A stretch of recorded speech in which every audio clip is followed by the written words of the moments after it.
1931 সাল, হরিকুশি school, Japan. সেনসেই, বোর্ডে কিছু একটা লিখছিলেন ক্লাস টিচার হারুনা হরিকিটা। ক্লাসের মধ্যে থেকে বাচ্চা মেয়েটার ডাক শুনে একটু বিরক্ত হয়ে পেছন ফিরে তাকালেন। ক্লাসে কাঁচুমাচু মুখ করে দাঁড়িয়ে আছে বছর 10 এরিনা কাওয়াগুচি। কি ব্যাপার এরিনা? সেনসেই, টয়লেট। করুণ সুরে সেন্সেই হারুনা হরিকিটাকে বলে এরিনা। একটা গুরুত্বপূর্ণ কোনো পড়া বোঝানোর সময় এরকম অকারণে কেউ বিরক্ত করলে মাথা ঠান্ডা রাখা সত্যি মুশকিল। তবু যতটা সম্ভব নিজের বিরক্তি চেপে গম্ভীরভাবে উত্তর দিলেন সেন্সেই হারুনা হরিকিটা। যাও, তাড়াতাড়ি আসবে। এরিনা দেখা দেখি পাশ থেকে হনুকা কিটাগাওয়াও করুণ মুখে বলে, সেনসেই। কি হলো, তোমারও এখন টয়লেট যেতে হবে? বেশ রাগ হলো সেন্সেই হারুনা হরিকিটার। পড়ানোর সময় পড়ার দিকে তো মন নেই, উল্টে এসব ফাঁকিবাজি। টয়লেটে যাওয়া যে উপলক্ষ, আসল কারণ যে ক্লাস ফাঁকি দিয়ে কিছুটা সাহস নিয়ে গল্পগুজব, এটা বুঝতে বেশি মাথা খাটাতে হয় না। তবুও একটু রেগে সেন্সেই বললেন, যাও, টয়লেটে বসে বসে গল্প না করে তাড়াতাড়ি এসো। সেন্সেইর দেওয়া খোঁচাটা কাজে লাগলো কিনা বোঝা গেল না, কিন্তু এরিনা আর হনুকা মাথা নাড়িয়ে সায় দিয়ে ক্লাস থেকে বেরিয়ে গেল। এই স্কুল বিল্ডিংয়ের টয়লেটটা 3 তলার একদম শেষ মাথায়। ক্লাস ফাঁকি দিয়ে বেশ খানিকটা সময় নিয়ে ধীরে সুস্থে গল্প করতে করতে যাওয়া যায়। এছাড়া 3 তলায় কোনো ক্লাসরুমও নেই। আগে সেখানে একটা ঘর নিয়ে স্কুলের নাইট গার্ড থাকতো, এখন সেটাও আর নেই। তাই ক্লাস ডুব মেরে টয়লেটের এখানে বসে বসে গল্প করলে কোনো সেন্সের কাছেই ধরা পড়ার চান্স নেই। এরিনা আর হনুকা সিঁড়ি দিয়ে উপরে উঠতে লাগলো। এদিকে সেন্সেই হারুনা হরিকিটাও ক্লাসে পড়ানোই মন দিয়েছেন। বাদবাকি স্টুডেন্টরা ক্লাসে মন দিয়ে ওনার পড়া শুনছে। পড়ানোর মাঝে মাঝে স্টুডেন্টদের মধ্যে থেকে কয়েকজনকে প্রশ্ন জিজ্ঞেস করছে সেন্সেই। এভাবে অনেকটা সময় কেটে গেল। ক্লাস তখন প্রায় শেষের দিকে। একটা সময় পড়াতে পড়াতে এরিনা আর হনুকার কথা ভুলেই গেলেন সেন্সেই। সবে মাত্র ক্লাস শেষ করে বইপত্র গোছাচ্ছেন সেন্সেই, হঠাৎ একটা চিৎকারে টনক নড়ল ওনার। হনুকার গলা, সাথে খুব জোরে দৌড়ে আসার আওয়াজ। একটু হকচকিয়ে গিয়ে ব্যাপারটা দেখার জন্য দরজার বাইরে বেরিয়ে আসেন সেন্সেই। ইতিমধ্যে সেন্সেইর পেছন পেছন 2-1 স্টুডেন্টও ভিড় করেছে কি ব্যাপার সেটা দেখবে বলে। রুদ্ধশ্বাসে ছুটে আসছে হনুকা। পরিপাটি আঁচড়ানো মাথার চুল উস্কো খুস্কো, জবজবে ঘামে ভেজা সমস্ত শরীর, ফর্সা টুকটুকে মুখটা লালচে হয়ে গেছে ভয়ে আর উত্তেজনায়। সেন্সেইর কাছে এসে হনুকা জড়িয়ে ধরে সেন্সেইকে। সেন্সেই হারুনা হরিকিটা হনুকাকে শান্ত করার চেষ্টা করেন, কিন্তু মেয়েটার মনের ভেতর যেন ঝড় চলছে। ফুপিয়ে ফুপিয়ে কাঁদছে আর হাঁপাচ্ছে হনুকা। বুকটা ধরফর করছে ওর। সেন্সেই জিজ্ঞেস করেন, হনুকা, এরিনা কোথায়? কি হয়েছে তোমার? এভাবে দৌড়ে আসলে কেন? উত্তর দিতে পারে না হনুকা। হারুনা হরিকিটা হনুকার কাঁধ ঝাঁকিয়ে আবার জিজ্ঞেস করেন একটু রুক্ষ স্বরে, হনুকা, শোনো, উত্তর দাও, কি হয়েছে তোমার? তুমি কি ঠিক আছো? এরিনা কোথায়? গুছিয়ে উত্তর দিতে পারছে না হনুকা। ওর মাথা ঝিমঝিম করছে, নিজের ব্যালেন্স ঠিক রাখতে পারছে না হনুকা। সেন্সেইর কোলেই সে জ্ঞান হারিয়ে ফেলে। জ্ঞান হারানোর আগে অস্পষ্ট স্বরে দুবার একটা শব্দ উচ্চারণ করে মুখ দিয়ে,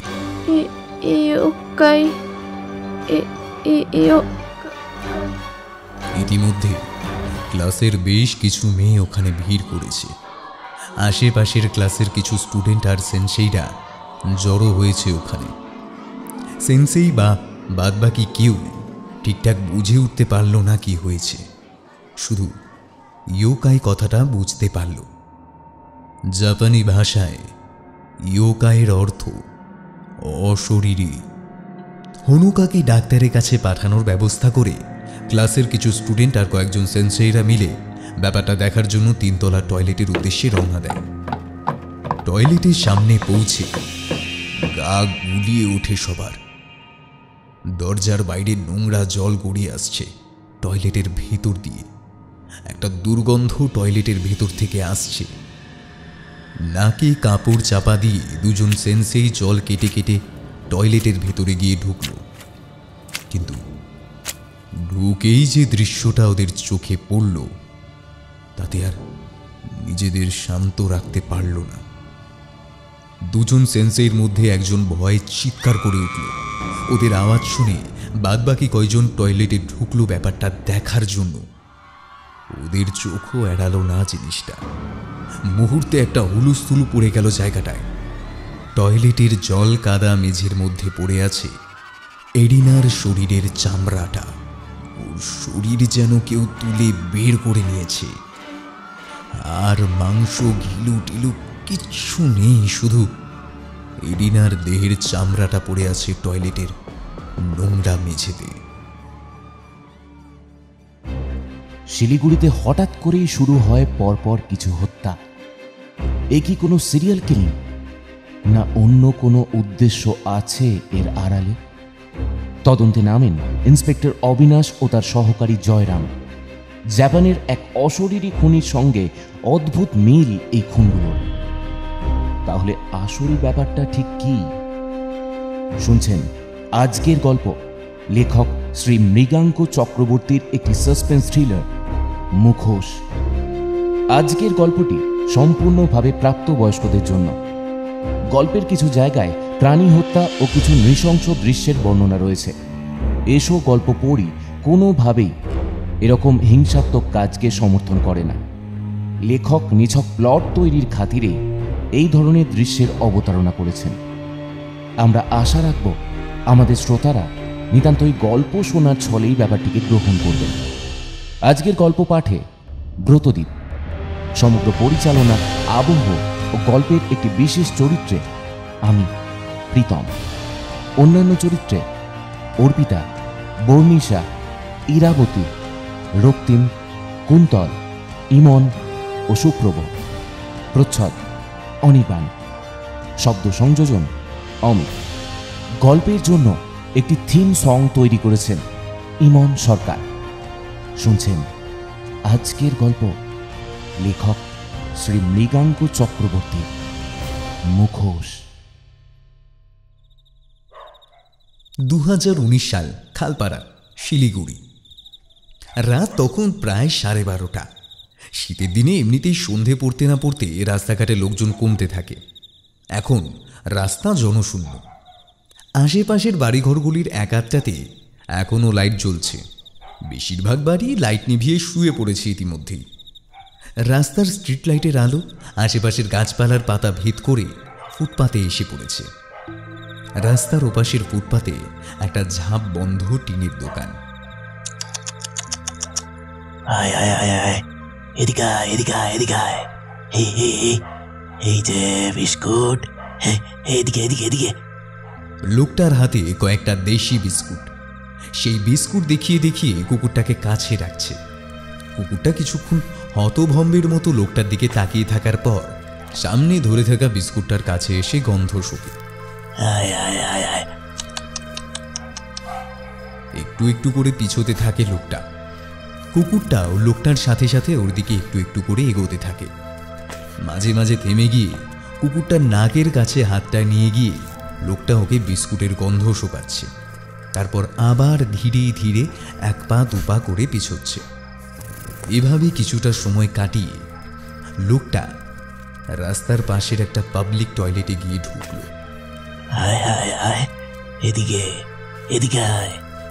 কুকুরটাও লোকটাকে ফলো করে করে টয়লেটের ভেতরে এসে ঢুকলো।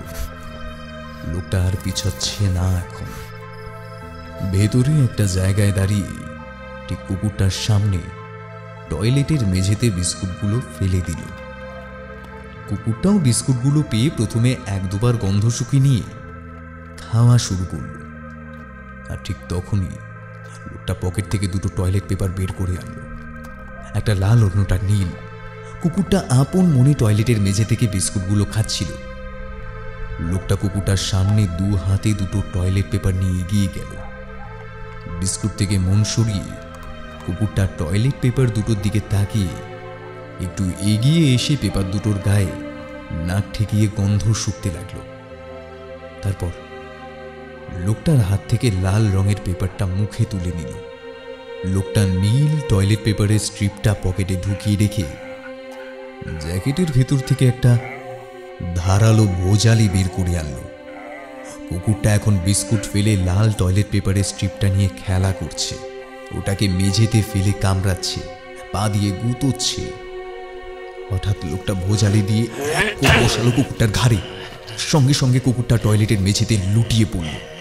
এক আধবার কুই কুই শব্দ করতে করতে পাগুলো এদিকে ওদিকে ছোড়াছুড়ি করে থেমে গেল। লোকটার ঠোঁটের কোণে একটা ক্রূর হাসি।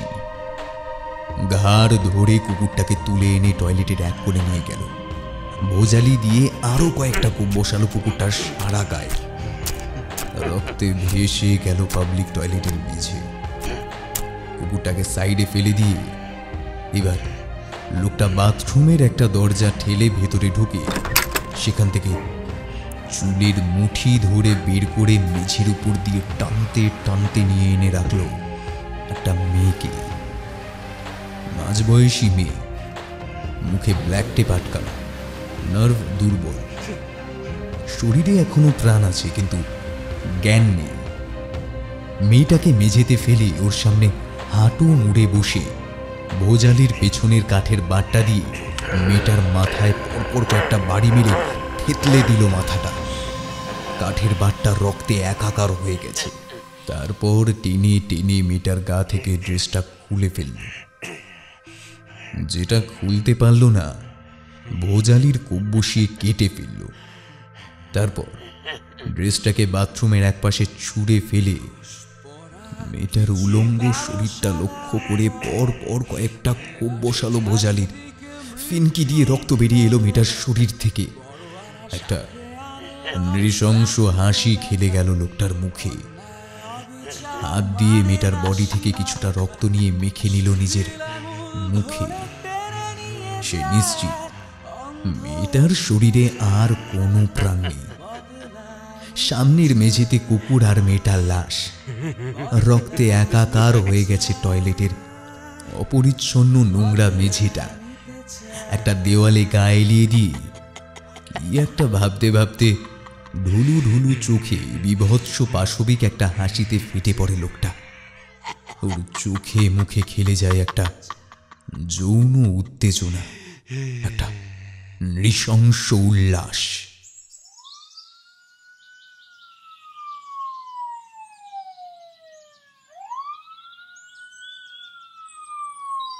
খালপাড়া, শিলিগুড়ি। এদিকে স্যার, এদিকে আসুন। মেয়েটাকে ধারালো কিছু দিয়ে কুপিয়ে মারা হয়েছে স্যার। এই দেখুন, বডিতে বেশ কয়েকটা ভোজালি জাতীয় কিছু দিয়ে কোপানোর দাগ। সাব ইন্সপেক্টর অবিনাশ চক্রবর্তী স্পটে আসার সাথে সাথে কনস্টেবল জয়রাম হাজরা অবিনাশকে পাবলিক টয়লেটের ভেতর যেখানে খুনগুলো হয়েছে সেখানে নিয়ে গেল। এখন প্রায় বেলা 11টা। সকালে কি একজন টয়লেটে ঢুকেছিল, তখনই লাশ দুটো দেখতে পায় লোকটা। একটা মেয়ের লাশ আর একটা কুকুরের লাশ। মেয়েটাকে মেরে ইউরিনালের উপর ওর বডিটা বসিয়ে দেওয়া হয়েছে, আর তার ঠিক নিচে মেঝেতে শোয়ানো কুকুরটার লাশটা। এমন একটা দৃশ্য দেখে স্বাভাবিক থাকা যায় না।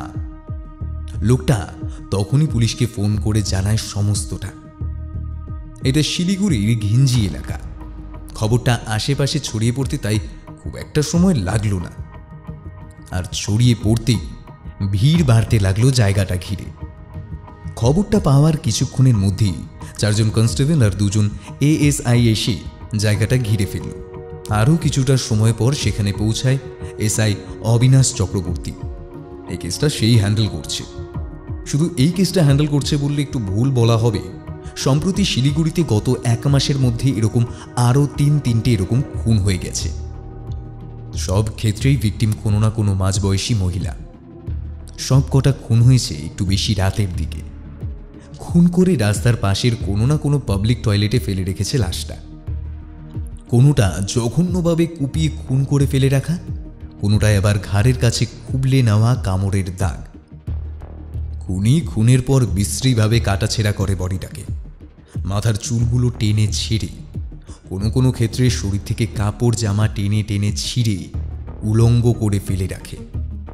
চোখের মণি খুবলে নেয়, নাক কান কেটে ফেলে ধারালো কিছু দিয়ে। সবচেয়ে গুরুত্বপূর্ণ ব্যাপার হলো, পাবলিক টয়লেটে খুনটা করা হলেও সব কটা খুনের ক্ষেত্রেই একটা কমন পয়েন্ট আছে। সেটা হলো লাশের বডিতে জড়ানো অবস্থায় পাওয়া গেছে লাল কিংবা নীল রঙের টয়লেট পেপার। মেয়েটার লাশটা খুঁটিয়ে খুঁটিয়ে দেখতে দেখতে অবিনাশ জয়রামকে জিজ্ঞেস করে, কার লাশ সেটা খোঁজ পাওয়া গেছে? হ্যাঁ স্যার, ইউরিনালের পিছনের ওয়ালটাই দেখুন, রক্ত দিয়ে নাম লিখে রেখেছে, সুইটি দাস। আমরা খোঁজ নিয়েছি, এই এলাকাতেই বাড়ি। এখান থেকে বেরিয়ে পাশের গলিটায় ঢুকে 3 নম্বর বাড়িটা। বাড়িতে শুধু হাজব্যান্ড, ওয়াইফ আর একটা কুকুর। ওর হাজব্যান্ড বিজনেস ট্রিপে ব্যাঙ্গালোর গিয়েছিলেন। আমরা ওকে ফোন করে খবরটা জানিয়েছি, উনি বিকেলের মধ্যে পৌঁছে যাবেন। এবার মেয়েটার লাশটার নিচে শোয়ানো কুকুরটার দিকে চোখ যায় অবিনাশের। এটাই কি সুইটি দাসের পোষা কুকুরটা? হ্যাঁ স্যার, ল্যাব্রাডর। ও আই সি। অবিনাশ হাঁটু মুড়ে বসে কুকুরের গায়ে ক্ষতগুলো পরীক্ষা করতে করতে বিড়বিড় করে বলে, কাজটা যে একই লোকের এ ব্যাপারে সন্দেহ নেই। লাশের গায়ে পেঁচানো লাল টয়লেট পেপারটাই সেটার প্রমাণ।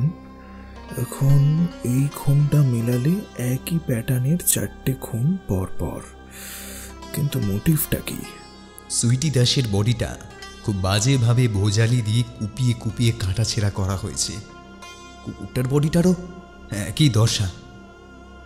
লাশ দুটো পরীক্ষা করে বাইরে বেরিয়ে এসে এএসআই সমীরণ বিরাকে ডাক দেয় অবিনাশ।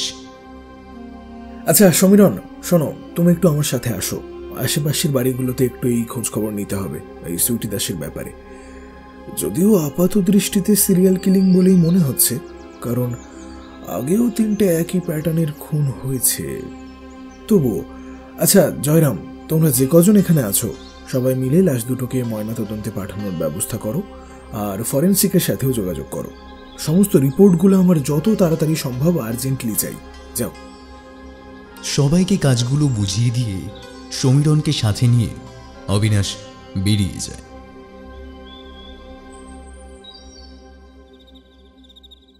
নতুন পল্লী শিলিগুড়ি। বাড়িতে ঢুকতে ঢুকতে অনেকটা রাত হয়ে যায় অবিনাশের। বাড়িতে ঢুকেই সারা দিনের সমস্ত ঘটনা ডায়েরিতে নোট করে অবিনাশ।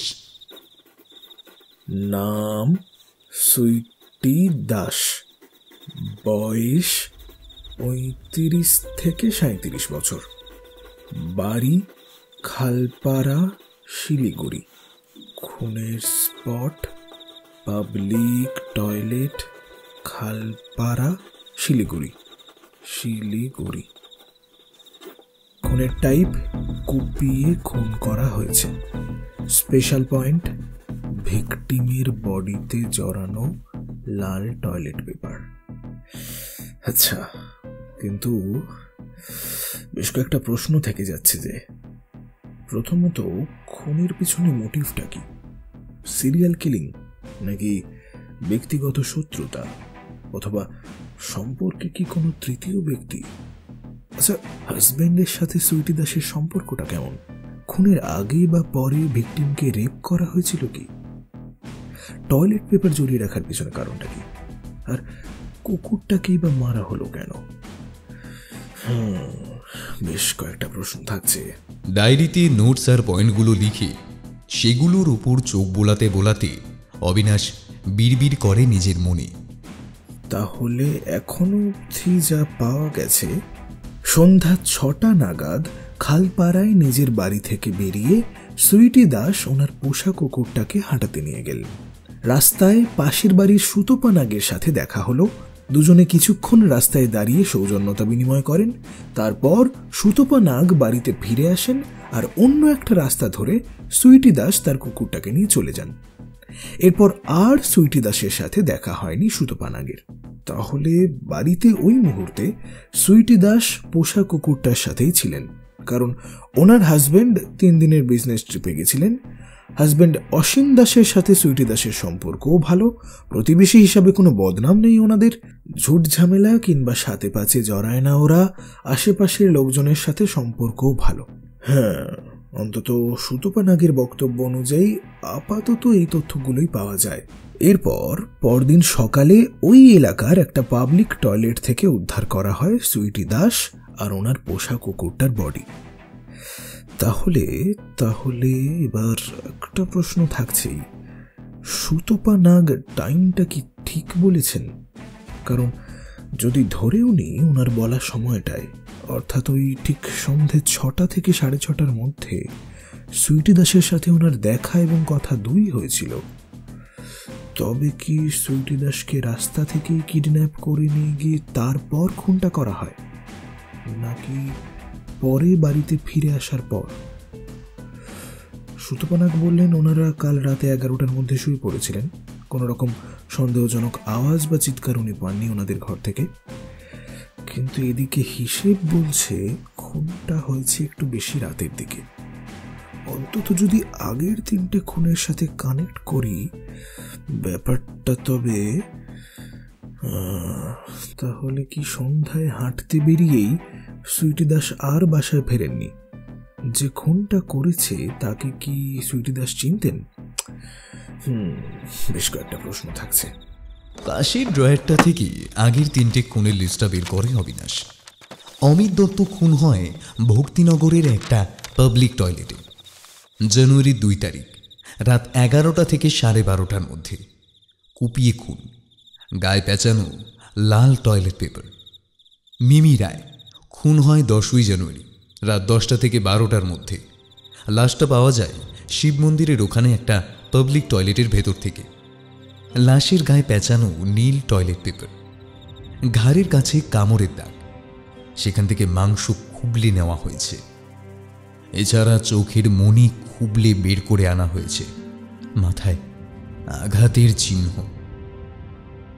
ইপসিতা দস্তিদার খুন হয় 19শে জানুয়ারি 3 ওখানে একটা পাবলিক টয়লেটে।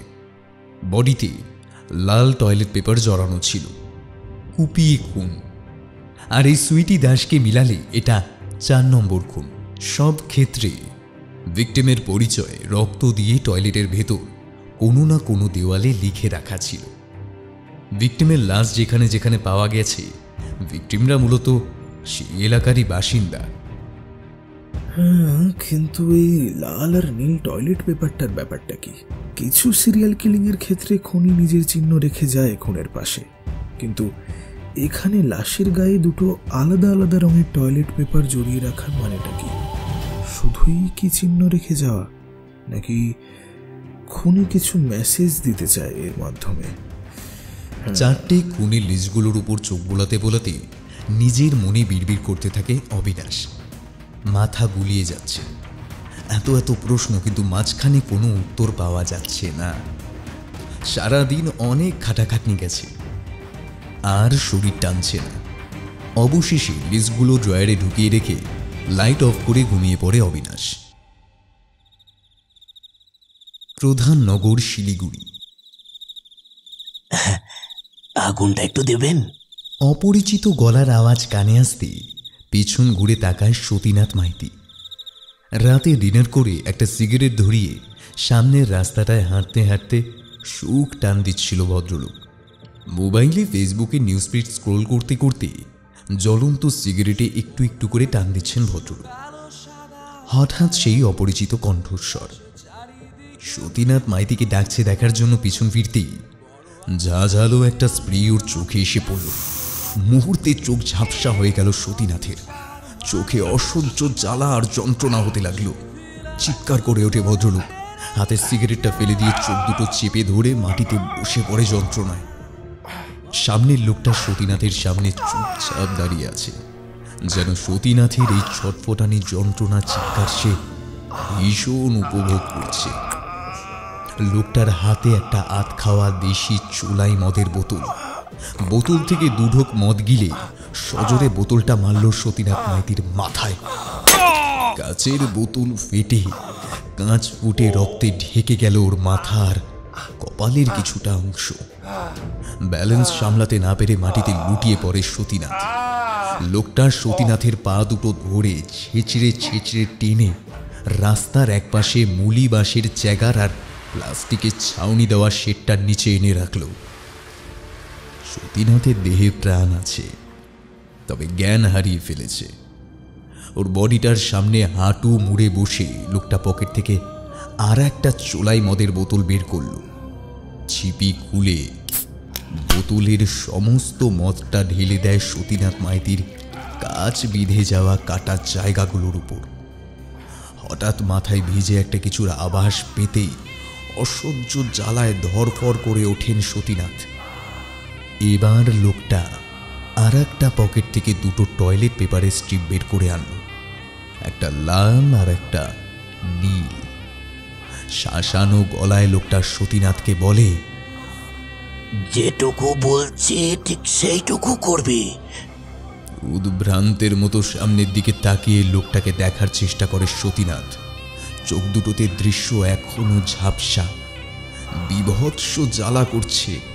কাজ বিঁধে থাকা দগদগে ক্ষতগুলোই সূচ ফোটানোর তীব্র ব্যথা। কাপা কাপা হাতে সামনের মাটিটা হাতড়াতে থাকে সতীনাথ। লোকটা থমথমে গলায় বলল, দুটো জিনিস এগিয়ে দিচ্ছি তোর সামনে, এই দুটোর মধ্যে থেকে যে কোনো একটা বেছে নে। সতীনাথের কথা বলার মতো জোর নেই গায়ে। লোকটা ওর হাতের সামনে এগিয়ে দেয় লাল আর নীল দুটো টয়লেট পেপারের স্ট্রিপ। সতীনাথ কাপা হাতে আর ঝাপসা দৃষ্টিতে যেটুকু দেখতে পারছে সেটুকুতেই এদিক সেদিক হাতড়ে হাতড়ে নীল টয়লেট পেপার স্ট্রিপটা লোকটার কাছ থেকে হাতে তুলে নিল। মুহূর্তে লোকটার মুখে খেলে গেল একটা নিষ্ঠুর হাসি।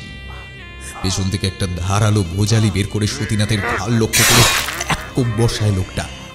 পিনকি দিয়ে বেরোনো রক্তে মুহূর্তে ভিজে যায় নিচের শুকনো মাটি, আর সাথে সাথে থেমে যায় সতীনাথের শরীরের সমস্ত স্পন্দন এবং নড়াচড়া। লোকটা নিচু হয়ে ঝুঁকে বসে সতীনাথের ঘাড়ের কাটা জায়গাটায় দাঁত দিয়ে একটা নৃশংস কামড় বসায়। রক্তে মাখামাখি হয়ে যায় লোকটার সমস্ত ঠোঁট, চোয়াল এবং গালের কিছুটা অংশ। একটা হিংস্র হাসিতে ভরে ওঠে আশেপাশের আবছা কুয়াশা ঢাকা রাতের ঘুমন্ত এলাকাটা। তারপর সতীনাথের লাশটা টানতে টানতে নিয়ে গিয়ে ফেলে রেখে আসে প্রধান নগরের অটো স্ট্যান্ড লাগোয়া পাবলিক টয়লেটের ভিতর। সতীনাথের বডিটাকে পেঁচিয়ে দেয় সেই নীল টয়লেট পেপারটা দিয়ে। ঘাড়ের কাটা জায়গাটা দিয়ে এখনো চুইয়ে চুইয়ে রক্ত বেরোচ্ছে। সেই রক্ত আঙুলে মেখে নিয়ে লোকটা টয়লেটের দেওয়ালে অস্পষ্ট লেখায় লিখে রাখে, সতীনাথ মাইতি। হ্যালো, স্যার জয়রাম বলছি। আবার একটা খুন। I see. আচ্ছা, এবার লোকেশন কোথায়? আচ্ছা, মহিলার নাম আর বয়স? মহিলা নয় স্যার, এবার একজন মাঝ বয়সী লোক। হোয়াট? পুরুষ মানুষ? হ্যাঁ স্যার, পেশায় ডাক্তার, নাম সতীনাথ মাইতি, বয়স সেই আন্দাজ 50 মতো হবে। কি বলছো? খুনের বাদ বাকি প্যাটার্ন সব এক? একদম সব এক স্যার, শুধু আগের খুনগুলো সবকটা মহিলা ছিল, এবার এই খুনে ভিকটিম পুরুষ। I see, very strange.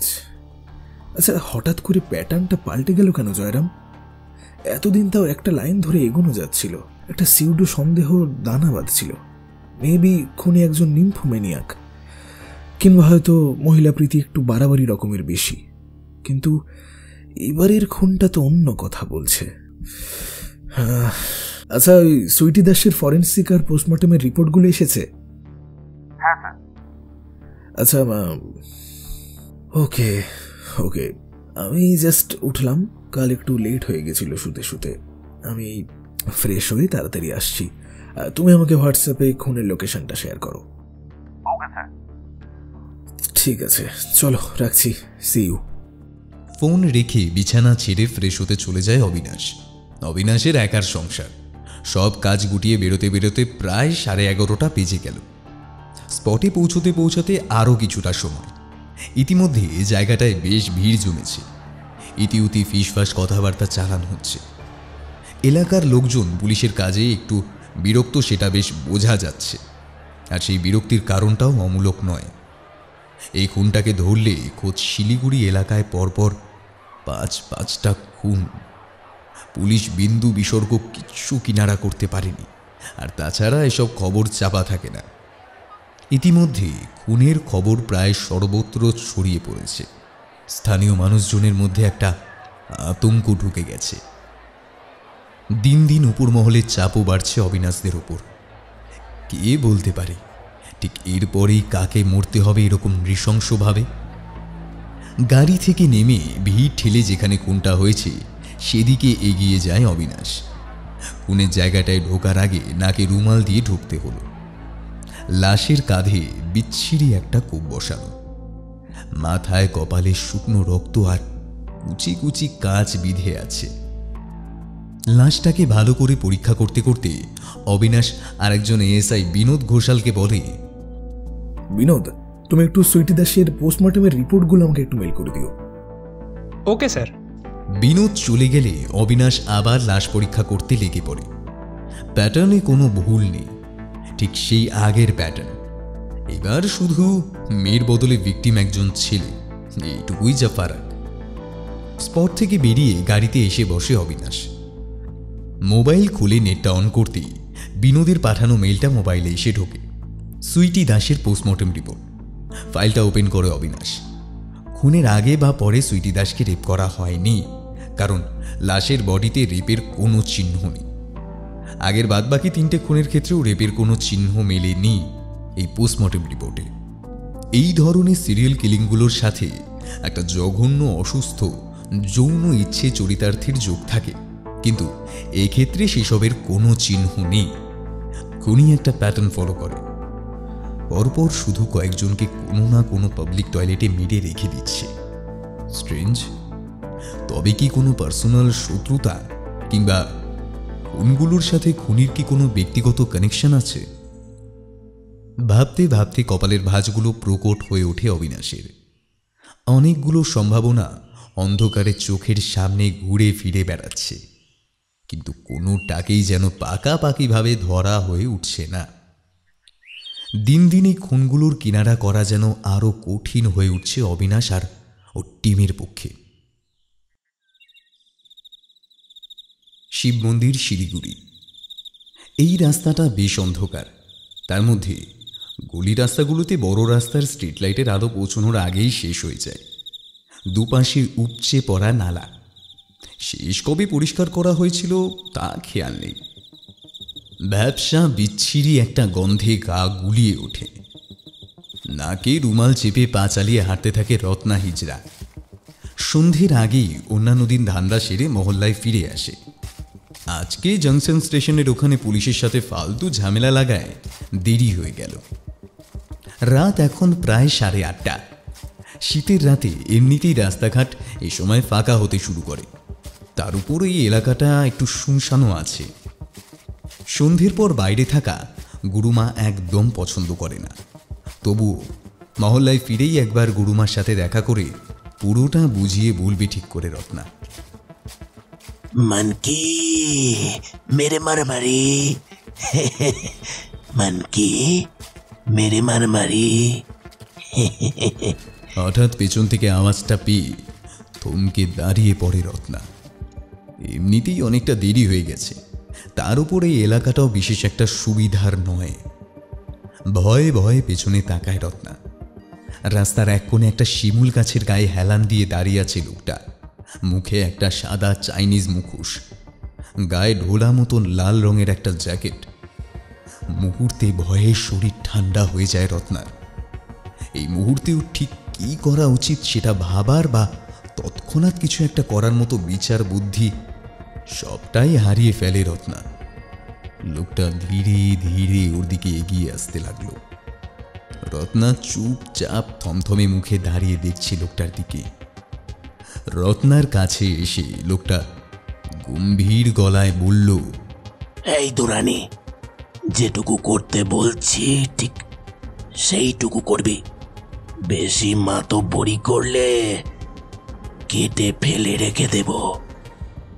নিজের আসন্ন একটা বিপদ আঁচ করে রত্না কাঁপা গলায় অনুরোধের সুরে লোকটাকে বলে, এই ছেড়ে দে আমাকে বাবু, ছেড়ে দে।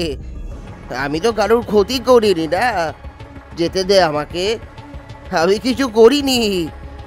চুপ, নে এখান থেকে যে কোনো একটা তোল।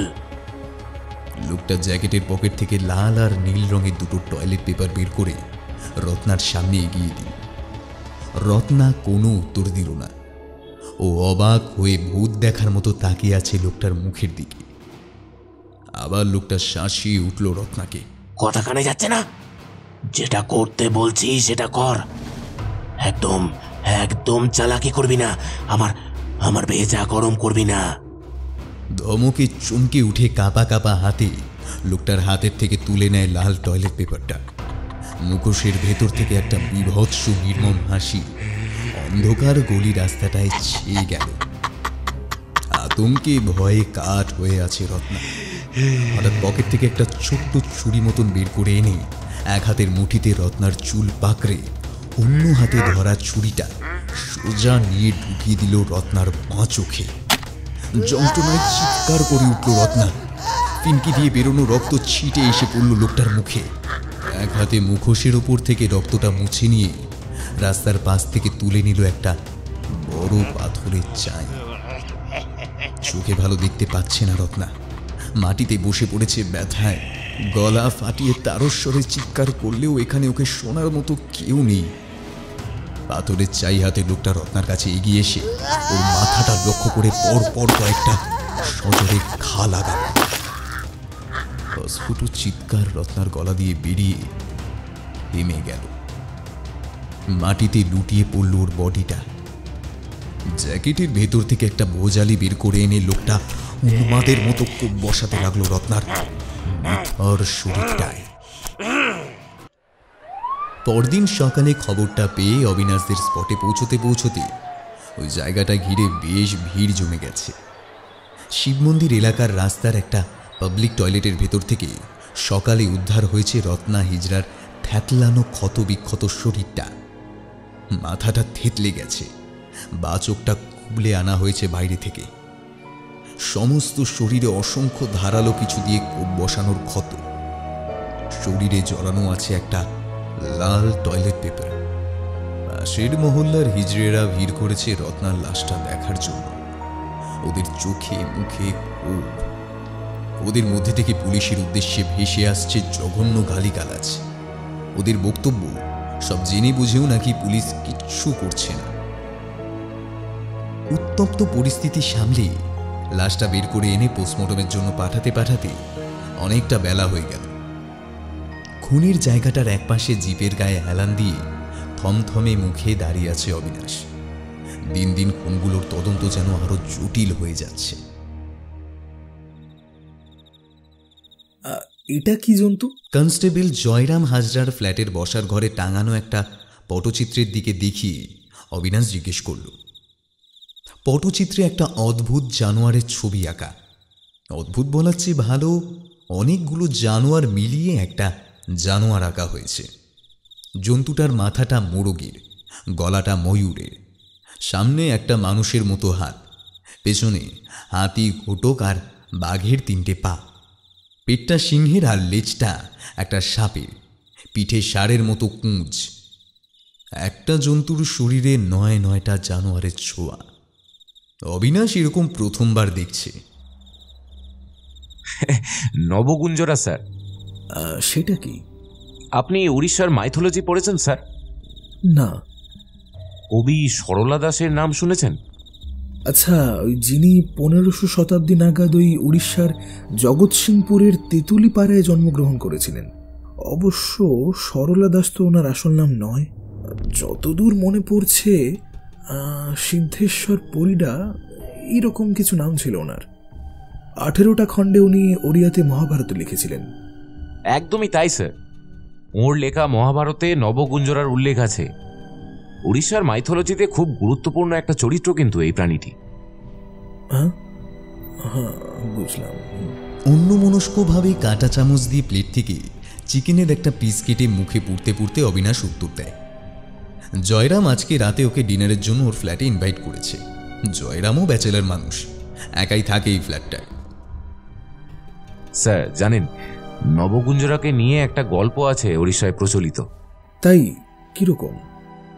একবার অর্জুন শিকার করতে বনে যান, আর সেই সময় গভীর জঙ্গলের মধ্যে লক্ষ্য করেন একটা অদ্ভুত প্রাণী, যার মাথাটা মোরগের, গলা ময়ূরের, পেটটা সিংহের, পিঠটা একটা ষাঁড়ের, 3 পা বাঘ, হাতি আর ঘটকির, আর সামনে মানুষের মতো একটা হাত, পেছনে সাপের লেজ।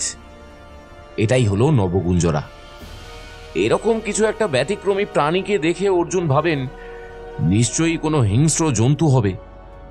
তিনি সেটাকে মারার জন্য নিজের ধনুক তোলেন, আর ঠিক তখনই অর্জুনের মাথায় একটা চিন্তা খেলে যায়। অর্জুন উপলব্ধি করেন যে ব্যতিক্রমী জন্তু মাত্রই হিংস্র হবে, এই ধারণাটা ভুল। তিনি ধনুক নামিয়ে নেন আর নবগুঞ্জরাকে হাঁটু মুড়ে মাটিতে বসে প্রণাম করেন। আর তখনই ওই নবগুঞ্জরার ছদ্মবেশ থেকে বেরিয়ে আসেন স্বয়ং কৃষ্ণ। ইন্টারেস্টিং না স্যার? বেশ অন্যরকম। উড়িষ্যার বিখ্যাত গঞ্জিফা তাসেও কিন্তু নবগুঞ্জরা আর অর্জুনকে দেখা যায়। নবগুঞ্জরা রাজা তাস আর অর্জুন মন্ত্রী তাস। বাবা, তোমার উড়িষ্যার মাইথোলজি নিয়ে বেশ জ্ঞান আছে দেখছি। আসলে বেশ কয়েক বছর উড়িষ্যায় ছিলাম যে স্যার, আমার কলেজ লাইফটা তো ওখানেই কেটেছে। বুঝলাম। স্যার, এই যে সিরিয়াল কিলিং নিয়ে এত শোরগোল, সব কিন্তু দেখবেন চাপা পড়ে গেল যখন একটা হিজড়া সেই একইভাবে মরল। না কোনো উপরমহলের প্রেসার, না প্রেস মিডিয়া, কিচ্ছু। মাথা নাড়িয়ে সায় দেয় অবিনাশ। আসলে জানেন স্যার, আমাদের সমাজ ব্যতিক্রম পছন্দ করে না। যা কিছু একটু আলাদা, হাটকে, গতে বাঁধা নয়, সেই সব কিছুকে সে নিজের কমফোর্ট অনুযায়ী নিজের মতো করে পাল্টে ফেলতে চায়। ভালো বললে জয়রাম, কিন্তু আমাদের তো আর সেসব ভাবলে চলবে না। 6টা খুন হয়ে গেল, কিন্তু এক পাও আমরা এগোতে পারলাম না। আমাদের কিছু একটা সিদ্ধান্তে তো পৌঁছাতেই হবে।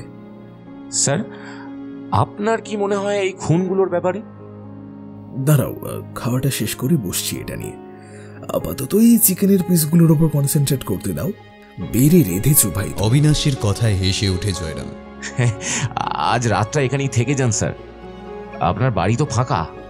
এখানে থাকলে এই কেস নিয়েও একটু আলোচনা করা যাবে। বলছো? আলবাত। বেশ, ডান। স্যার, আপনার বিয়ার চলে?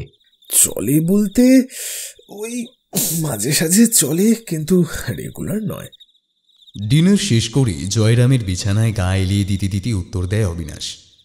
জয়রাম একটু অনুরোধের সুরে বলে, চিল্ড বিয়ার চলবে স্যার? রাতে তোমার খপ্পরে পরে উল্টোপাল্টা খাওয়া হয়ে গেছে। আচ্ছা আনো, একদিন নিয়ম ভাঙাটাও খুব একটা খারাপ না। জয়রাম অবিনাশের কথায় এক গাল হেসে সায় দিয়ে কিচেনে চলে গেল। কিছুক্ষণের মধ্যেই জয়রাম 2 বোতল ঠান্ডা বিয়ার নিয়ে ঘরে ঢুকল। অবিনাশ গম্ভীর মুখ করে বিছানায় হেলান দিয়ে মোবাইলে কি একটা খুব মন দিয়ে দেখছে। জয়রাম ঘরে ঢুকতেই ওকে কি একটা দেখাবে বলে অবিনাশ ডেকে এনে বিছানায় বসালো। দেখো জয়রাম, দেখো এই খবরটা। আচ্ছা দাঁড়াও, আমি বলছি পুরোটা। আচ্ছা, এই খুনের প্যাটার্নগুলো দেখে আমার খুব চেনা চেনা লাগছিল, কিন্তু কেন চেনা লাগছিল সেটা বুঝতে পারছিলাম না। এখনই মোবাইলটা ঘাঁটতে ঘাঁটতে বেরিয়ে গেল খবরটা। অবিনাশ মোবাইলের একটা ওয়েবসাইটের একটা খবর দেখিয়ে জয়রামকে বলল, কি স্যার? বিয়ারের বোতল দুটো হাতে নিয়ে একটু ভ্যাবা চাকা খেয়ে উত্তর দেয় জয়রাম। ঘটনাটা 1931 সালের জাপানের হরিকোশি নামের একটা স্কুলের। ওই স্কুলেরই টিচার হারুনা হেরিকিটার বক্তব্য অনুযায়ী ক্লাস চলাকালীন ওনারই ক্লাসের 2 মেয়ে এরিনা কাওয়াগুচি আর হনুকা কিটাগাওয়া টিচারের কাছ থেকে পারমিশন নিয়ে টয়লেটে যায়। এদিকে অনেকটা সময় কেটে গেলেও কেউ ফিরে আসছে না। টিচারও একসময় ভুলেই গেছিলেন মেয়ে দুটোর কথা। জাস্ট ক্লাস শেষ করে বেরোতে যাবেন, ঠিক সেই সময় টিচার আর ক্লাসের অন্যান্যরা লক্ষ্য করেন যে হনুকা একার ঊর্ধ্বশ্বাসে দৌড়ে দৌড়ে আসছে ক্লাসের দিকে। এরপর হারুনা হরিকিটা হনুকাকে কি হয়েছে জিজ্ঞেস করলে হনুকা তৎক্ষণাৎ টিচারের সামনে জ্ঞান হারিয়ে ফেলে। আর জ্ঞান হারানোর আগে সে মুখে বিড়বিড় করে একটা নামই উচ্চারণ করছিল, ইয়োকাই। আচ্ছা, তুমি কি জানো যে জাপানিতে এই ইয়োকাই মানে কি? না স্যার, আমার ঠিক জানা নেই। কিছুটা হতবম্ব হয়ে উত্তর দেয় জয়রাম। সে এখনো বুঝে উঠতে পারছে না অবিনাশ কি বলতে চাইছে। জাপানিতে ইয়োকাই মানে অশরীরী। মানে সেই দিন সে এবং তার বন্ধু ওই স্কুলের টয়লেটে নাকি ভূত দেখেছিল। হনুকাকে ডাক্তারের কাছে পাঠানোর ব্যবস্থা করে কয়েকজন টিচাররা মিলে দেখার জন্য টয়লেটের দিকে রওনা দেয়। টয়লেটে পৌঁছে তারা দেখে টয়লেটের ভেতর এরিনা নেই, শুধু পড়ে আছে এরিনার দেহের চামড়াটা। হনুকাও সুস্থ হয়নি, আর মানসিক রোগী হয়ে গেছিল পরবর্তী জীবনে। কিন্তু সেই দিন টয়লেটের ভেতর ঠিক কি হয়েছিল আর এরিনার দেহের শুধু চামড়াটা ওভাবে নৃশংসভাবে ছিলে নিয়ে কেই বা ওভাবে ফেলে রাখলো, সেটা সে আর কোনোদিনও বলতে পারেনি। এটাও জানা যায়নি সেই অশরীরী কেন হনুকাকে ছেড়ে দিল, কিন্তু এরিনাকে মেরে ফেলল। কিন্তু আমাদের এই সিরিয়াল কিলিংগুলোর সাথে ওই এরিনার খুনের একটা কমন পয়েন্ট কি জানো জয়রাম? কি স্যার? এরিনার দেহ থেকে যে চামড়ার আস্তরণটা ছিলে নিয়ে ওভাবে টয়লেটে ফেলে রাখা হয়েছিল, সেটার উপরও জড়ানো ছিল একটা লাল টয়লেট পেপার। হোয়াট বলেন কি স্যার? এতক্ষণ বিছানায় হেলান দিয়ে বিয়ার খাচ্ছিল জয়রাম। অবিনাশের শেষ কথাটায় চমকে গিয়ে লাফিয়ে উঠে বসে। ইয়েস ডিয়ার, এবার আমি একটু এই টয়লেট পেপার লাশের বডিতে পেঁচিয়ে রাখার সাথে সিরিয়াল কিলিং প্যাটার্নের কানেকশন করছিলাম। ইন্টারনেটে ঘাটাঘাটি করে একটা রেজাল্ট পেয়েছি। কি? আচ্ছা জয়রাম, তুমি আকামান্টোর নাম শুনেছ? আকামান্টো? না স্যার, কে সে? আকামান্টো হচ্ছে জাপানি কল্পকাহিনীর একজন অশরীরী। ম্যাথু মেয়ারের মতে 1930 সালের আগে পরের সময়টায় জাপানে এই আকামান্টো নিয়ে বেশ কিছু গুজব রটেছিল। কাহিনী অনুযায়ী আকামান্টো একজন পুরুষ অশরীরী, যে কিনা স্কুলে মেয়েদের বাথরুমে লুকিয়ে থাকত। তার গায়ে থাকতো কিমোনো টাইপ জাপানি জ্যাকেট আর মুখে মাস্ক। যদিও অনেকেই বলেছে কিমোনো জ্যাকেট না, বরং সে নাকি একটা লাল আলখাল্লা জাতীয় ড্রেস পরে থাকত। সে যাই হোক, আমি ঘটনায় আসি। ওই সময় জাপানে স্কুলের টয়লেটের ভিতর আকামান্টোকে নাকি অনেকে দেখতে পেয়েছে বলে দাবি জানিয়েছে বেশ কিছু স্কুলের মেয়েরা। আকামান্টো নাকি লাল আর নীল দুটো কালারের টয়লেট পেপার ওই মেয়েদের সামনে অফার করত। বলতো দুটো টয়লেট পেপারের মধ্যে যে কোনো একটা সিলেক্ট করতে। যারা নীল টয়লেট পেপার সিলেক্ট করত তাদের শরীর থেকে সমস্ত রক্ত নিংড়ে বের করে নিয়ে আসতো ওই আকামান্টো। আর যারা লাল টয়লেট পেপার সিলেক্ট করত? যেসব মেয়েরা লাল টয়লেট পেপার সিলেক্ট করত ওদের শরীরে ধারালো কোপ বসিয়ে কিংবা বডি থেকে চামড়া ছিলে নিয়ে মেরে ফেলত।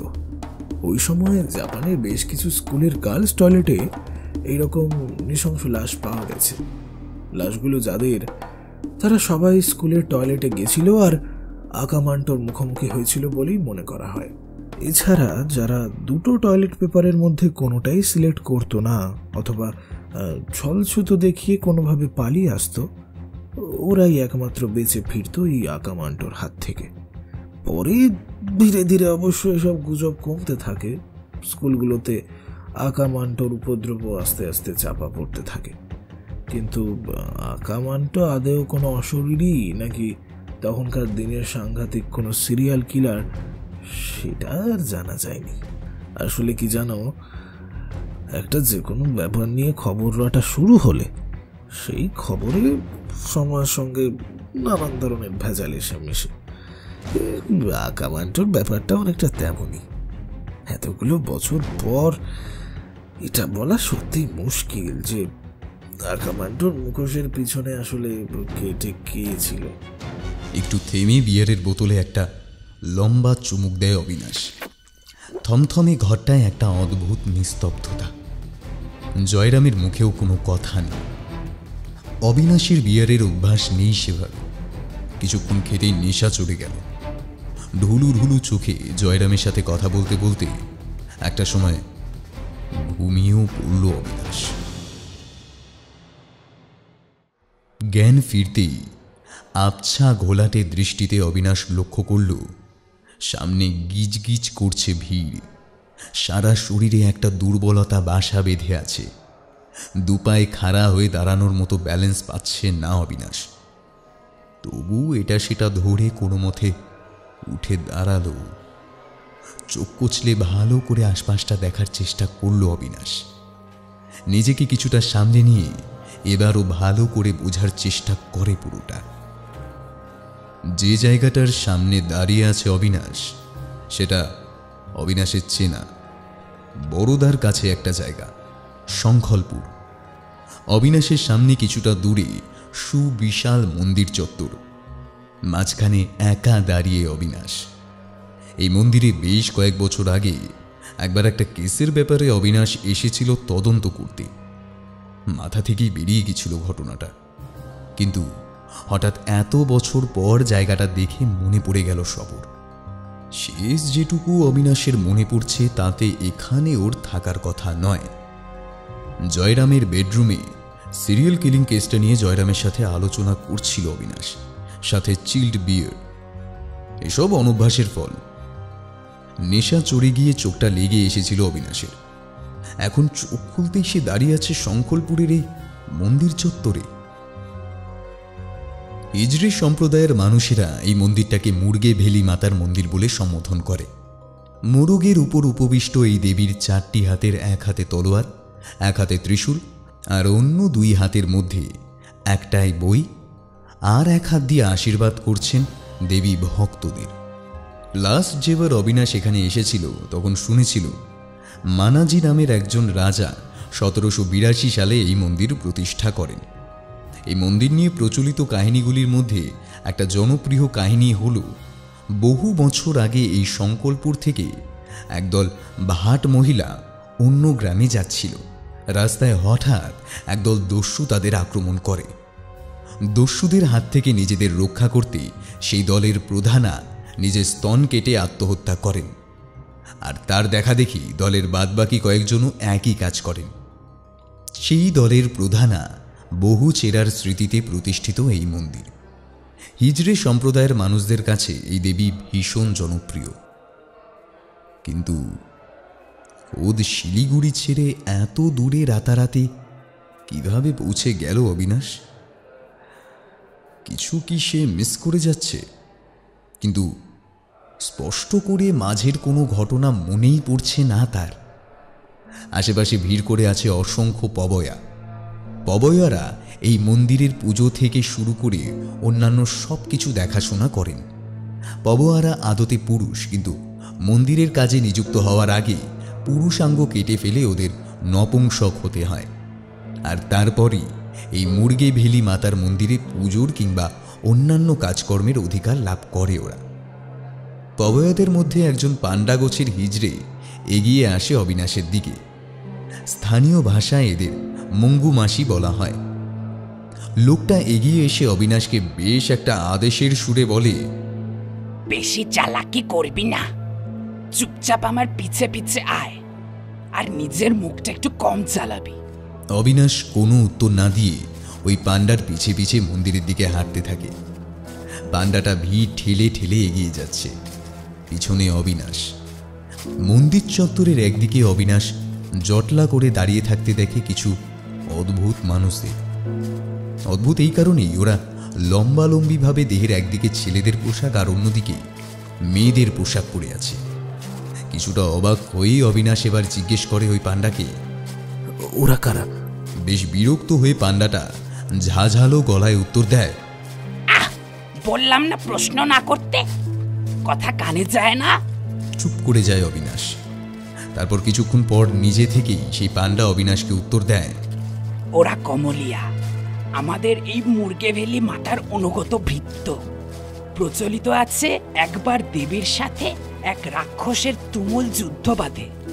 সেই যুদ্ধে দেবী পদ্মফুল থেকে জন্ম দেন এই কমলিয়াদের। ওরা যুদ্ধে দেবীর রথের সারথি নিযুক্ত ছিল।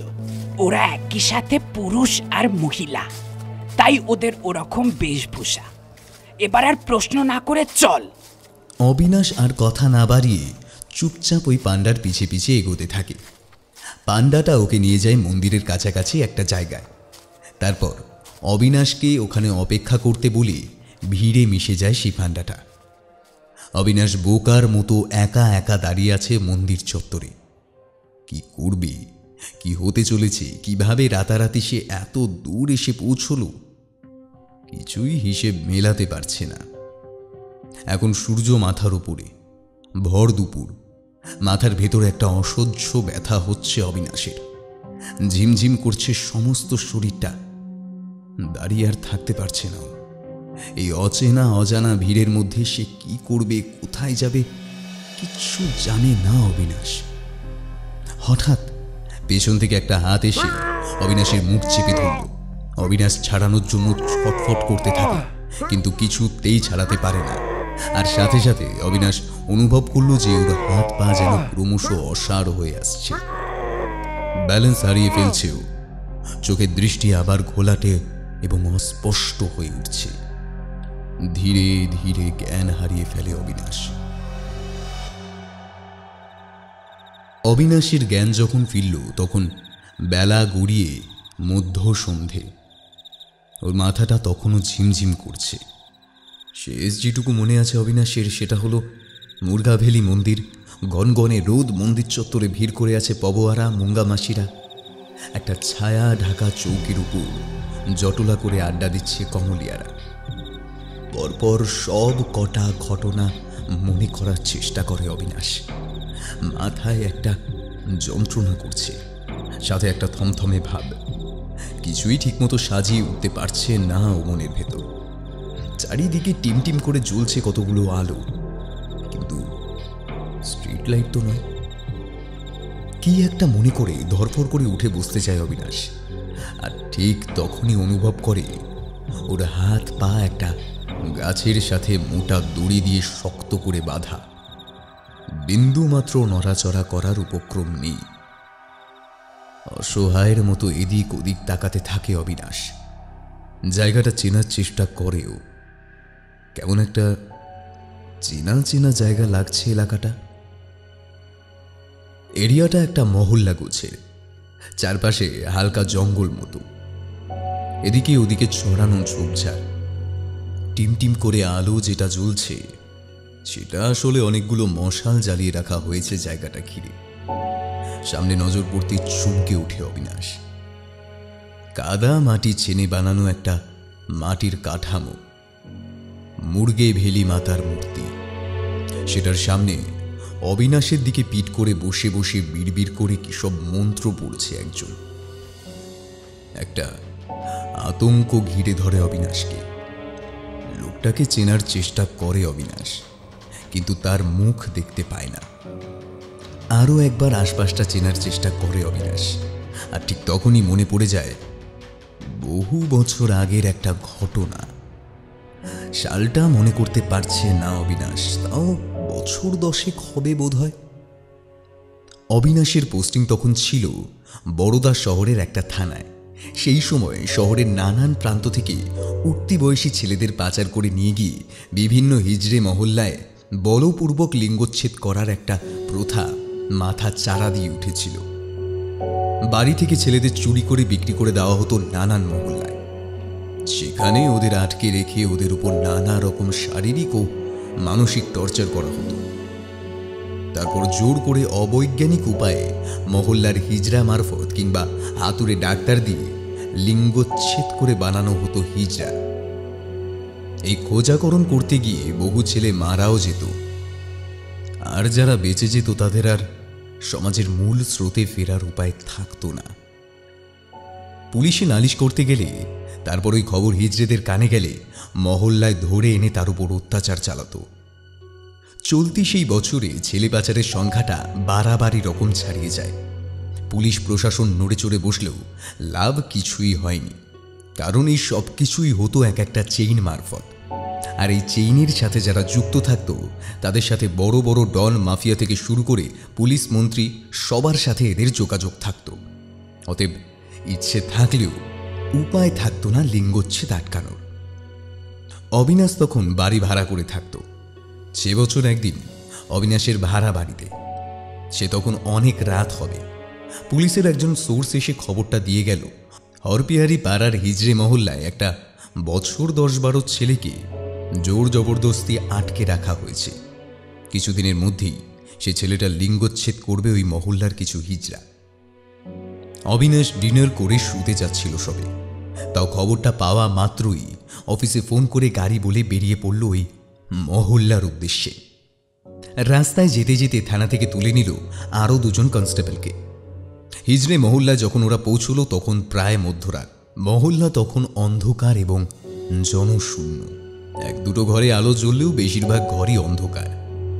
অবিনাশ আর ওর টিম ডাকাডাকি করতে 1-2 ঘর থেকে কয়েকজন হিজড়া বেরিয়ে এলো।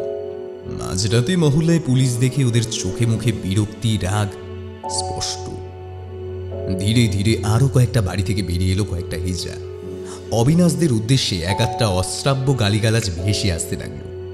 অবিনাশ ওদের মহল্লায় আসার কারণটা জানাতেই ওরা রেগে যায়। শুধু পুলিশের গায়ে হাত তুলতেই বাকি রেখেছিল এই যা গালাগাল, নোংরা প্রলাপ, কথায় কথায় ঝামেলা বাড়তেই লাগলো আর কথা কাটাকাটি বেঁধে গেল। ধীরে ধীরে পুরো মহল্লার সব বাড়ি থেকে হিজড়ারা বেরিয়ে এলো চিৎকার চেঁচামেচি শুনে।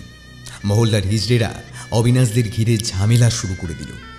শেষ অবধি সেই রাতে আর অবিনাশরা ওদের বাড়িঘর সার্চ করতে পারেনি, উদ্ধার করতেও পারেনি সেই আটকে থাকা ছেলেটাকে। বরং এক নেতা গোছের হিজড়ার সাথে ভালো কিছু টাকার লেনদেন হয় অবিনাশদের। সে টাকা পকেটে ঢুকিয়ে মহল্লা ছেড়ে বেরিয়ে আসে অবিনাশরা। পরে সেই ছেলেটার কি হয়েছিল, আদৌ উদ্ধার করা হয়েছিল নাকি ওকে, সে খবর আর অবিনাশ পায়নি।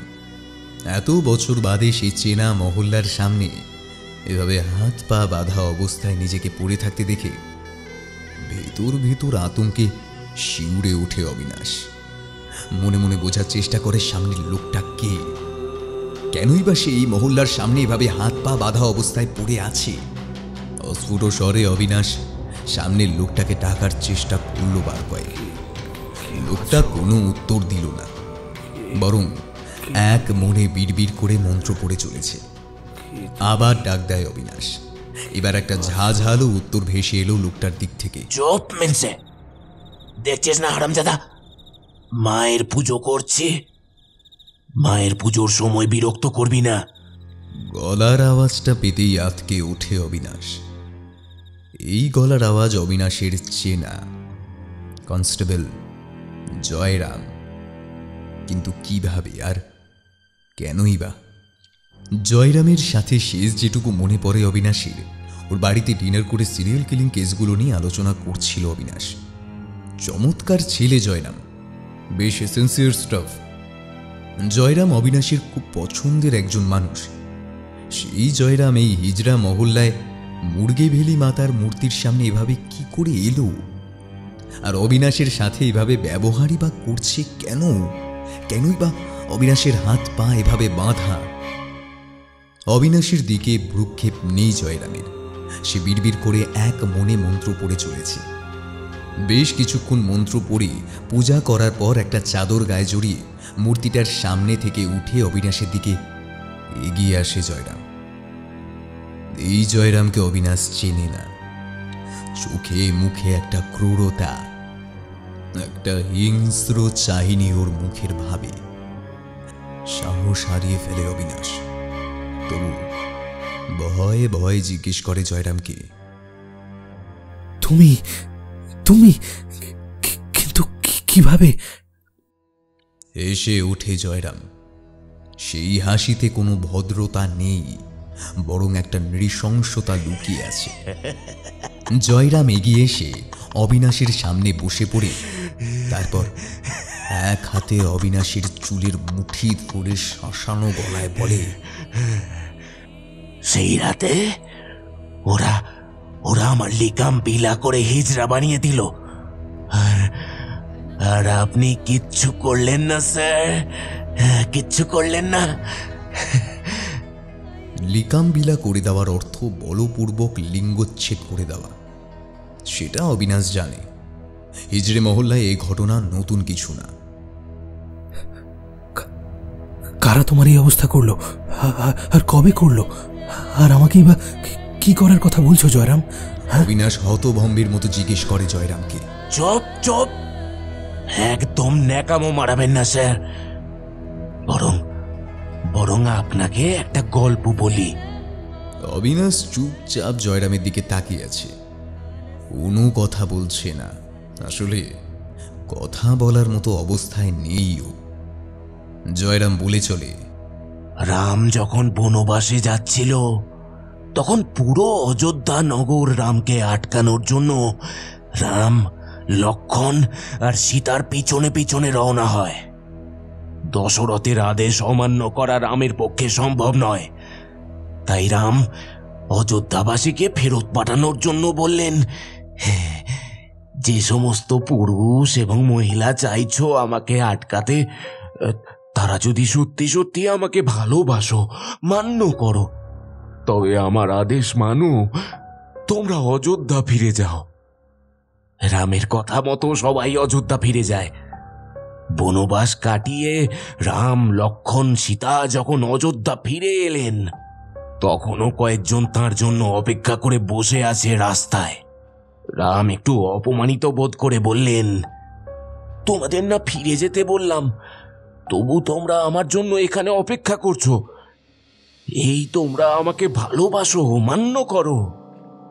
লোকগুলো উঠে দাঁড়িয়ে রামকে প্রণাম করে জানালো, হে প্রভু, আপনি সমস্ত পুরুষ এবং মহিলাদের অযোধ্যা ফিরে যেতে বলেছেন, কিন্তু আমরা পুরুষ কিংবা মহিলা কেউ না। আমরা তো হিজড়া, আমরা কোথায় যাই?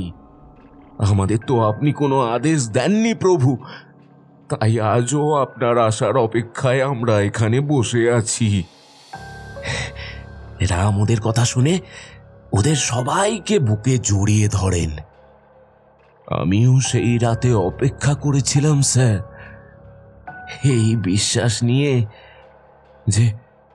যে আমাকে আপনারা ছাড়িয়ে নিয়ে যাবেন, কিন্তু আপনি এসেও ঘুষ নিয়ে ফিরে গেছেন। কি বলছো জয়রাম? কিসের অপেক্ষা? আমাকে তুমি পুরোটা বলো। অবিনাশ এখনো যেন কিছু বিশ্বাস করে উঠতে পারছে না চোখের সামনে। জয়রামের চোখে মুখে চোরা হিংস্রতা। শুনুন তবে, প্রথম খুনটার কথা মনে আছে আপনার? অমিতা দত্ত, বয়স 52, শিলিগুড়ি ভক্তিনগরে বাড়ি। অনেক বছর আগে একজনের সঙ্গে অবৈধ সম্পর্কে জড়িয়ে পড়ে। বাড়িতে ওর স্বামী আর একটা মেয়ে ছিল, তবু আর সেই সম্পর্কের ফল হচ্ছে আমি অ্যাবর্শন করাতে পারিনি। ব্যাপারটা পরে জানাজানি হয়ে যায়। বাড়িতে অনেক ঝামেলা হয়। আমি জন্মাবার পর তখন কত বয়স হবে আমার? 6 কি 7 বছর। একদিন সুযোগ বুঝে আমাকে বিক্রি করে দেয় আমার মা। আমাকে কিনে নেয় একটা সংস্থা। ওই সংস্থা থেকে প্রতিদিন বাচ্চা ছেলে মেয়েদের পাচার করা হয় নানান জায়গায়। মেয়েদের বিক্রি করা হয় বেশ্যা বাড়িতে, ছেলেদের হিজড়া মহল্লায়। সেই সংস্থা চালাতো মিমি রায় আর ইপসিতা দস্তিদার নামের দুজন মাঝবয়সী মহিলা। বাইরে ওরা ভদ্র ঘরের মেয়ে, ভিতরে ভিতরে এইসব কারবারি ব্যবসা। শালা ঢেমনি। অবিনাশের চোখ জল জল করে ওঠে নাম দুটো শুনে। ওরাই তো সিরিয়াল কিলিংয়ের কেসটায় দ্বিতীয় আর তৃতীয় ভিকটিম ছিল। জয়রাম বলে চলে, ওই সংস্থা দিনের বেলা লোকেদের দেখাতো ওটা একটা অনাথ আশ্রম, কিন্তু ভিতরে ভিতরে এইসব পাচার চলত। এমনকি রাতের অন্ধকারে টাকা নিয়ে ঘরে ঢুকে পড়তো মাঝবয়সী বেটা ছেলেরা। বাচ্চা মেয়েগুলোর গায়ে বিশ্রীভাবে হাত দিত। আমাদের মুখ বন্ধ করে থাকতে হতো। আমাদের ওপরেও যখন তখন চলতো অত্যাচার। সেখানে বছরখানিক থাকার পর একদিন গভীর রাতে আমাকে পাচার করা হয় বড়দার একটা হিজড়ে মহল্লায়। সেখানে আমাকে উগ্র নেশার জিনিস, মদ এসব খাইয়ে খাইয়ে নেশার ঘোরের মধ্যে রাখা হতো। একটা কালো কুঠুরির মধ্যে বন্দি করে রাখা হতো আমাকে। চলতো নৃশংস অত্যাচার। আমার পাশাপাশি আরো কয়েকটা ছেলেকে ওরা ধরে এনেছিল মহল্লায়। তারাও এক একটা ঘরে বন্দি ছিল আমার মতোই। 10 দিন পর একদিন গভীর রাতে আমার ঘরে এসে ঢুকলো কয়েকটা হিজড়া, একটা ডাক্তার আর কম বয়সী একটা মহিলা অ্যাসিস্ট্যান্ট। অবাক হয়ে অস্ফুট স্বরে অবিনাশ বলে ওঠে, সতীনাথ মাইতি আর সুইটি দাস? Exactly sir. আবার সেই নৃশংস হাসি জয়রামের চোখে মুখে খেলে গেল। আমার মুখে এক গোছা চুল ঢুকিয়ে মুখ বেঁধে দিয়ে দুটো হিজড়া শক্ত করে দুপাশ দিয়ে একটা কালো ফিতে দিয়ে চেপে ধরলো আমার পেনিস। আমাকে জোর করে খাইয়ে দেওয়া হলো একটা কিছু নেশার জিনিস। আমি একটা ঘোরের মধ্যে চলে গিয়েছিলাম। ডাক্তার সতীনাথ আর ওই অ্যাসিস্ট্যান্ট আমার পেনিস ধারালো একটা ভোজালি দিয়ে কেটে ফেলল। নেশার মধ্যেও বীভৎস যন্ত্রণা হচ্ছিল, তবু চিৎকার করতে পারছিলাম না। আমি ফিনকি দিয়ে রক্ত বেরোচ্ছিল। আমি সব বুঝতে পারছিলাম।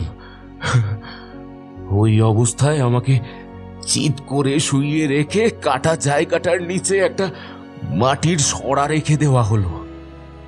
সারা রাত ওইভাবে পড়ে থাকলাম।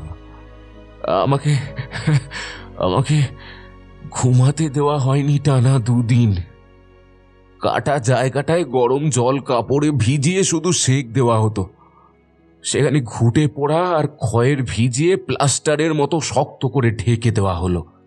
একটা ছোট্ট ফুটো রেখে দিয়েছিল, ওখান দিয়ে টয়লেট করতাম।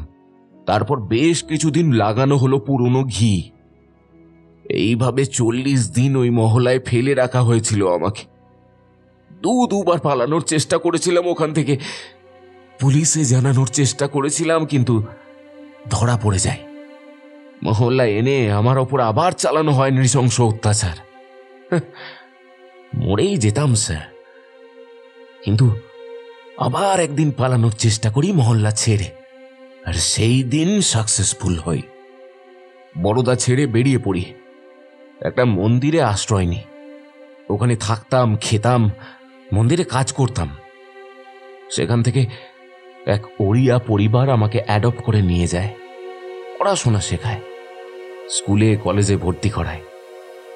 আমি পুলিশে কনস্টেবলের চাকরিটা পাই, কিন্তু মেডিকেল টেস্টে ধরা পড়ে যায় আমার সত্যিটা। মোটা টাকা লেগেছিল সমস্তটা চাপা দিতে। মনে রাগটা ছিল স্যার, তাই সব কটাকে খুঁজে খুঁজে মেরেছি। হিজড়া যে খুন হয়েছিল আগে বড়দার ওই মহল্লায় ছিল। ওরে খোঁজ পাই শিলিগুড়িতে এসে ভিড়েছে ওখানে ঝামেলা করে। শোনাই সোহাগা, এদিকে আপনাকেও সিনিয়র হিসেবে শিলিগুড়ি থানাতেই পেয়ে যাই। এক ঢিলে 2 পাখি স্যার। আকা মান্টুর খুনের স্টাইলটা আমি জেনেছি নেট থেকেই। প্ল্যান কষি মনে মনে, সবাইকে এক এক করে খুন করি। শুধু আপনাকে শিলিগুড়িতে মারা যেত না, তাই অগত্যাই বড়দায় আনতে হলো। আপনার বিয়ারের বোতলে নেশার জিনিস মিশিয়ে রেখেছিলাম স্যার। এছাড়া সময়ে সময়ে ইঞ্জেকশন দিয়েছিলাম। টানা 2 দিন আপনার কোনো জ্ঞান ছিল না। এর মধ্যেই কাজটা সেরে ফেলি। থানায় সব ম্যানেজ করে নিয়েছি, কেউ সন্দেহ করার নেই। কেঁপে উঠে অবিনাশীর সমস্ত শরীর। জয়রাম বলছেটা কি? ওর কথাগুলো বিশ্বাস করা খুব কঠিন, আবার বিশ্বাস না করে উপায় নেই। কারণ সেদিন হরবিহারি পাড়ার হিজড়া মহল্লার সে 10 বছরের ছেলেটা আর কেউ না, খোদ জয়রাম ছিল। সেদিন হিজড়াদের থেকে ঘুষ নিয়ে জয়রামকে উদ্ধার না করেই ফিরে আসে অবিনাশের টিম ওখান থেকে। এত বছর পর সেটাই যেন প্রায়শ্চিত্তের আকারে ফিরে এসেছে। কাপা কাপা জড়ানো গলায় অবিনাশ জয়রামকে বলে, দেখো জয়, দেখো আমি তোমার সিনিয়র। একসাথে কত সময় কাটিয়েছি বলো, কত কেস সলভ করেছি।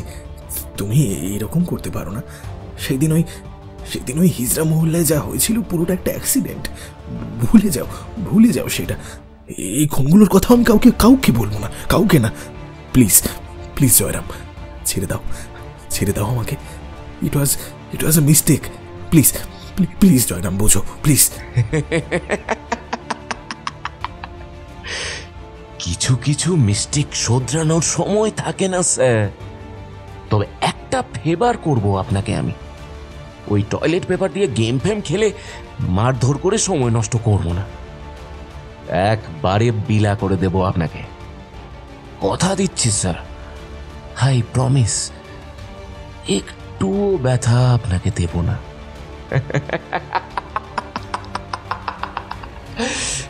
পিশাচ সুলভ হাসিতে রাতের কালো আকাশটা ঢেকে যায়। ইতিমধ্যে জয়রাম হাতে একটা ধারালো ভোজালি তুলে নিয়েছে। ওর চোখে মুখে বিন্দু মাত্র কোনো ভয় ডর নেই, বরং একটা ঘেন্না ফুটে উঠেছে। আমার কথা শোনো জয়রাম, তুমি কিন্তু ভুল করছো, আমি তোমাকে বলছি, তুমিও কিন্তু এসবের থেকে পার পাবে না। তাতে আমার কিচ্ছু যায় আসে না স্যার। বলতে ভোজালিটা দিয়ে অবিনাশের গলাটা লক্ষ্য করে এক কোপ বসায় জয়রাম। অবিনাশের মুখ থেকে অস্ফুট একটা চিৎকার বেরিয়ে মুহূর্তে থেমে যায় দেহের সমস্ত নড়াচড়া। ছিটকে বেরিয়ে আসা রক্তে ভিজে যায় সামনের মাটি। তারপর অবিনাশের বডিটা টানতে টানতে নিয়ে এসে কাছের একটা পাবলিক টয়লেটে ফেলে দেয় জয়রাম। টয়লেটের দেওয়ালে কাঁচা রক্তে লিখে আসে অবিনাশ চক্রবর্তী।